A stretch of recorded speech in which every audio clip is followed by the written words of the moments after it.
Il y eut un soir, dans mon box, en internat, lorsque j'étais en troisième. J'avais 15 ans. Même si le contexte familial n'était pas propice à la foi, je suivais le catéchisme de l'Église réformée de France, l'EPUF aujourd'hui. Nous n'allions à l'église que pour les grandes occasions. Je ne me souviens plus du thème de réflexion à travailler, mais par contre, un verset du psaume 32, le verset 8, m'est venu droit au cœur.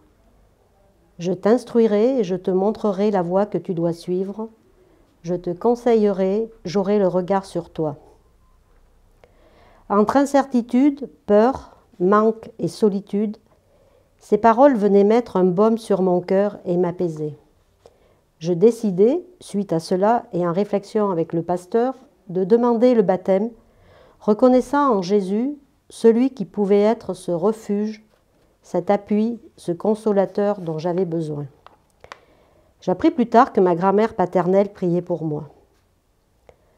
J'avançais ainsi au fil des années en apprenant à laisser le Seigneur prendre de la place dans mon cœur et lui confier les différents domaines de ma vie.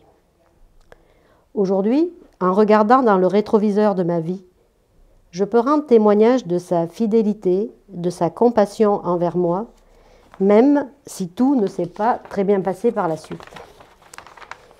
Il a été là, au niveau professionnel. Il m'a donné une sécurité pour pouvoir faire face aux difficultés qui m'attendaient. Il a été là quand dans ma vie de couple et familiale, tout s'est effondré et que le divorce a frappé à notre porte. Pourquoi et pourquoi? Des pourquoi sans réponse et des pourquoi avec des réponses faciles, peut-être pas toujours satisfaisantes et justes, mais qui nous obligent à avancer, à faire face. Cela a pris du temps, mais celui en qui j'avais placé ma confiance, le Christ, a enlevé la honte, il a guéri la blessure, il a permis que je puisse pardonner et que je puisse reconstruire sur d'anciennes ruines. Jésus répondait aux besoins de ceux qu'il rencontrait, il guérissait ceux qui avaient le cœur brisé, il donnait la vue aux aveugles, il libérait les opprimés. C'est aussi ce qu'il veut faire encore pour chacun de nous aujourd'hui. Il est le même hier, aujourd'hui et demain.